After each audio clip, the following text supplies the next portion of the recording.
I never thought I'd be the kind of person to post something like this on Reddit. I've been a lurker for years, reading other people's confessions at 2 a.m., wondering how strangers could spill their lives so openly. But lately, I can't sleep, and the silence in my head has become louder than any comment section. I'm writing this because I don't know who I am anymore, and because carrying this alone feels heavier than telling it to people who don't know my name. This is the story of how I lost myself slowly, how I tolerated things I once swore I never would, and how a quiet, sad woman who had no meaning left in her life decided to stop being invisible. I met him 15 years ago at a friend's birthday party. I remember that detail clearly because it was one of the last nights I laughed without fear. He wasn't flashy or loud. He was calm, attentive, the kind of man who looked you in the eyes when you spoke. When he asked me questions, he actually waited for the answers. At the time, that felt like love. In the beginning, he was gentle. He brought me coffee when I worked late. He listened when I talked about my childhood, my dreams, my stupid fears. He made me feel chosen. After years of feeling average and easily replaceable, that attention felt like oxygen. I didn't realize then how desperately I was breathing it in. When we moved in together, people told me I was lucky. He had a good job, stable income, plans for the future. He said he wanted to take care of me, and I mistook control for protection. Looking back now, I see the first cracks even then. Small comments about my clothes, jokes about my friends, little reminders that he knew better. But at the time, I brushed them off. Everyone has flaws, right? I stayed because it was easier to stay than to question the life I was building. I stayed because leaving felt dramatic, and I didn't think my pain was bad enough yet. I stayed because I still believed the man from that birthday party was real, and that the version hurting me was temporary. I didn't know this was just the beginning. Living with him slowly became an exercise in endurance. At first, the changes were so subtle I barely noticed them happening. He didn't hit me. He didn't scream right away. What he did was worse in a quiet, patient way. He erased me inch by inch. He started deciding things for us. What we ate, where we went, who we saw. If I disagreed, he'd sigh heavily, like I was a child making life difficult. "I just want what's best for you," he'd say, and I learned quickly that arguing only made things colder. So I stopped. I learned how to swallow words before they reached my mouth. My friends began to disappear from my life, not all at once, but one by one. He'd find something wrong with each of them. Too jealous, too irresponsible, too negative. Eventually, I stopped answering their messages because it was easier than dealing with his mood afterward. When they stopped trying, I told myself that was normal too. People grow apart. That's what adults do. The emotional weight settled into my body. I became tired all the time. Not the kind of tired sleep fixes, but the kind that makes standing up feel pointless. I started doubting my memory, my reactions, my worth. If I cried, he'd accuse me of being dramatic. If I went quiet, he'd say I was manipulative. Somehow, everything was always my fault. There were good days, just enough of them to keep me hoping. On those days, he'd be kind again. He'd apologize in vague ways. "Things have been stressful," he'd say. "You know I love you." And I would cling to those moments like proof that I wasn't crazy, that this relationship could still be saved if I just tried harder. Years passed like this. I watched myself become smaller. I stopped dreaming. I stopped making plans that didn't include him. I didn't recognize the woman in the mirror anymore. Dull eyes, forced smile, someone existing instead of living. By the time I realized I had lost the meaning of my life, I was already deeply trapped. And at that point, I wasn't thinking about revenge yet. I was just thinking about survival. The money was where the trap really closed. At some point, without a clear conversation or agreement, our finances stopped being ours and became his. He insisted it made sense. He was better with numbers. He handled bigger responsibilities. I still worked, still earned, but my paycheck went into an account I didn't control. If I needed something, I had to ask. Not permission, he'd say, just coordination. The word still makes my stomach twist. At first, I didn't mind. I trusted him. I wanted peace more than independence. But slowly, asking for money began to feel like begging for my own life. He questioned every expense: groceries, clothes, gas.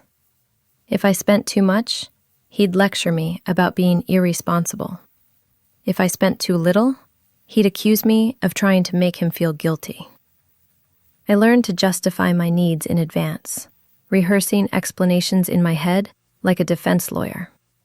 I learned the exact tone that wouldn't trigger irritation. Even then, it didn't always work. That was when the hopelessness really set in. I wasn't just emotionally stuck, I was financially dependent. Leaving felt impossible. Where would I go? With what money?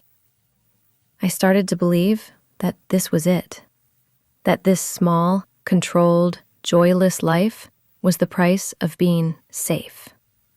I stopped fighting back altogether. I became compliant, quiet, sad. I told myself that if I caused no trouble, things would stay manageable. I convinced myself that enduring was a kind of strength. But something strange happens when you're pushed down for long enough. You stop crying. You stop begging. You stop explaining. You start watching. I began noticing details I had ignored before. How nervous he got when official letters arrived. How secretive he was about his work. How carefully he guarded his passwords. At the time, I didn't fully understand why I was paying attention.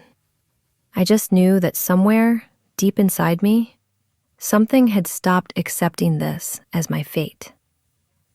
I didn't have a plan yet, but the silence inside me was changing. The shift didn't happen overnight. There was no dramatic moment where I suddenly felt brave or empowered. It was quieter than that, colder. I started feeling detached, like I was no longer inside the marriage, just observing it from behind glass. He didn't notice at first. Why would he? He was used to my silence, used to my obedience. If anything, he seemed pleased that I'd finally become easy. I nodded when he spoke. I didn't argue. I didn't cry anymore. Inside, though, something fundamental had broken. And once it breaks, it doesn't heal the same way. I started keeping mental notes, dates, conversations, numbers. I remembered things the way you remember exits in a building that's on fire. I listened when he talked about his work, especially when he bragged. He liked to brag when he thought he was smarter than everyone else. He'd tell me stories, half joking, half confessional, about how rules were flexible and how people who followed them were idiots. I still played my role. I made dinner. I asked how his day was. I smiled at the right moments. But fear had turned into something else, a numb clarity. I realized I didn't love him anymore. What I felt was obligation mixed with exhaustion. And once love was gone, the power he had over me started to crack. One night, after he fell asleep, I sat in the dark living room and tried to imagine my future. Not escaping, not revenge, just continuing. The thought made me feel physically sick. 15 more years of this? 20? Dying quietly next to a man who never saw me as human? That was the night I made my first real decision. Not to leave yet, but to prepare. Slowly, carefully, without mercy for my own hesitation. I didn't want to scream or explode. I wanted him to feel what I had felt for years. Powerless, confused, and trapped. I told myself I was just protecting myself. But deep down, I knew I had already crossed a line. Preparation became my secret life. Outwardly, nothing changed. Inwardly, I was rebuilding myself from scraps. I started learning things he never thought I cared about.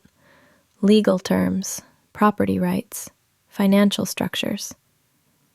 Late at night, I read quietly on my phone with the brightness turned all the way down, my heart racing every time he shifted in his sleep. I reconnected with parts of myself I thought were dead. My patience, my attention to detail, my ability to endure discomfort without showing it. For years, he had trained me to be quiet. I decided to use that. I began asking innocent questions, not too many, not too smart, just enough to sound naive. He loved that, loved explaining things to me, loved feeling superior. He didn't realize that every explanation was a gift. Every boast was a breadcrumb. The sadness never left me, though. Even as I planned, I felt hollow. There was no excitement, no sense of victory, just a steady, dull resolve. I wasn't doing this because I felt strong. I was doing it because I felt empty. And emptiness has nothing left to lose. Sometimes I hated myself for not leaving earlier, for staying so long, for letting him shape me into someone who thought revenge was the only way out. But then I'd remember the years of being dismissed, controlled, erased. I reminded myself that survival doesn't always look clean. I started quietly separating things. Documents, copies, digital trails. I made sure that when the time came, I wouldn't be the one scrambling. I wanted the ground to disappear under his feet the way it had under mine. He still thought I belonged to him, that I was predictable, that I'd never dare to act without his permission. That was the most dangerous mistake he ever made, because by then, I wasn't his wife anymore. I was just waiting. The moment I chose to act didn't come with thunder or courage. It came with paperwork. By then, I knew exactly where everything was. Accounts, assets, liabilities, the small legal loopholes he had been exploiting at work and bragging about late at night. He thought I didn't understand. He thought my silence meant ignorance. In reality, I was memorizing the map of his life. I started with what he valued most: control. With the help of a lawyer he never knew existed, I made sure everything that could be registered in my name was. Slowly, legally, cleanly. Properties we had shared for years were transferred under the justification of tax optimization and long-term planning. Words he trusted. Words he never questioned. Then came the accounts. I waited for a normal day. Nothing special. No arguments. No warning signs. While he was at work, confident and careless, I did what I had rehearsed 100 times in my head. access codes, verification steps, signatures already prepared. By the time he realized something was wrong, every account he controlled was frozen or blocked. Not stolen, not hacked. Legally inaccessible. I remember sitting at the kitchen table afterward, staring at my hands. They weren't shaking. That surprised me. I felt calm in a way I hadn't felt in years. Not happy, not relieved, just steady. The confrontation came that evening. He stormed into the apartment, confused and furious, shouting questions, accusations, threats. For the first time in 15 years, I didn't shrink. I didn't explain myself. I didn't apologize. I told him, very quietly, that he should talk to a lawyer. The look on his face, disbelief turning into fear, is burned into my memory. That was the moment he understood that something fundamental had shifted, that I was no longer someone he could intimidate into obedience. What he didn't know yet was that this was only the surface. The rest of the collapse was already in motion. Once the balance of power shifted, everything unraveled faster than I expected. He tried to regain control the only way he knew how: intimidation. Calls, messages, threats wrapped in fake concern. When that didn't work, he switched to panic. I watched him cycle through emotions I knew too well because I had lived in them for years. Confusion, rage, bargaining, fear. And for the first time, none of it belonged to me. What he still didn't understand was that the legal groundwork had already been laid. The financial irregularities at his workplace, the ones he used to brag about, weren't invisible anymore. They were documented, timelines matched, numbers aligned. All it took was one careful push in the right direction. I didn't expose him publicly. I didn't need to. I provided information where it mattered, through the proper channels, with clean hands and patience. I let the system do what it does best when it's given no room to look away. The investigation took time, months of waiting. During that time, I moved out quietly. No dramatic exit, just boxes, documents, and a door closing behind me without tears. I changed my routines. I stopped answering unknown numbers. I learned what it felt like to breathe without checking someone else's mood first. When the charges finally came, they were heavier than he expected. Financial fraud, abuse of position. 7 years. I didn't attend the court sessions. I read the outcome in a short official document that felt strangely unreal. 15 years of my life reduced to a few pages of legal language. I thought I would feel triumph. Instead, I felt tired. Revenge didn't heal me. It didn't give me back the years I lost or the woman I used to be. But it did something important. It ended the story where he always won. It made the suffering stop accumulating. For the first time, the future felt empty in a way that wasn't terrifying. It felt open. Freedom was quieter than I imagined.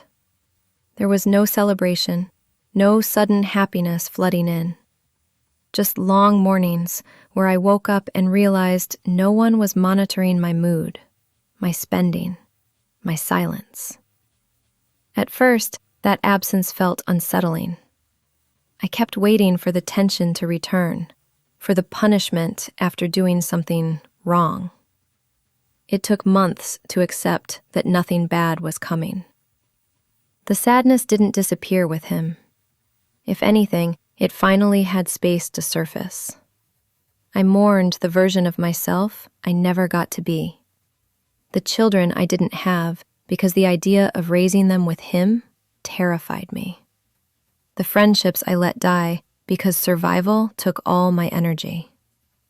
Some days I felt so empty, it scared me more than the abuse ever had.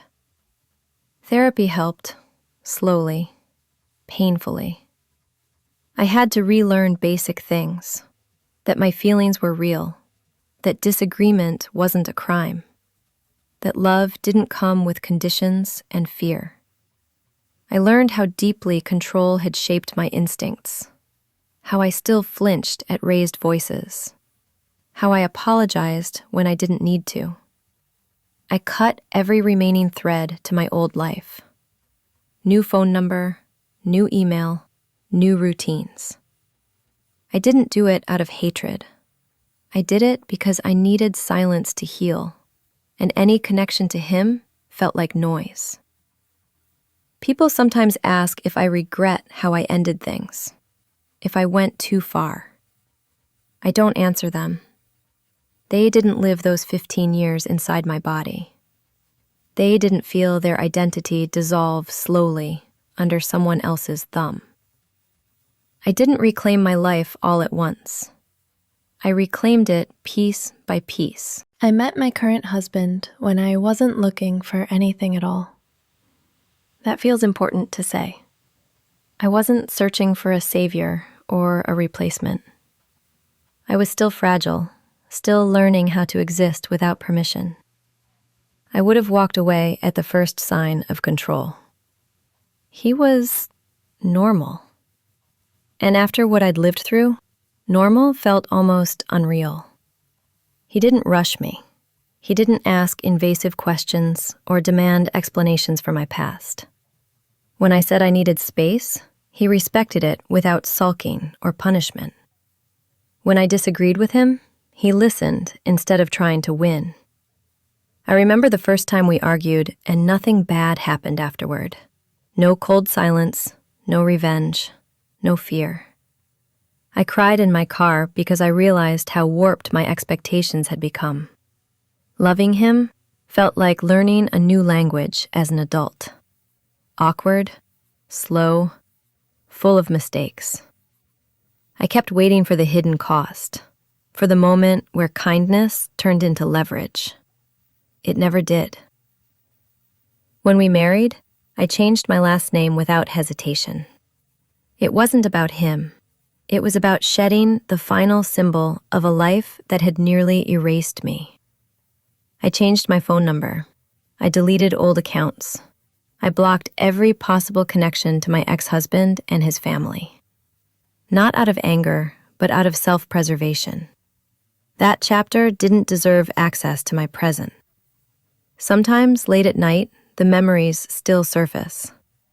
Trauma doesn't vanish just because the danger is gone. But now, when I wake up shaking, there's a hand reaching for mine. Not to control me, but to remind me I'm safe. I didn't get justice in a perfect, movie-style way, but I got peace.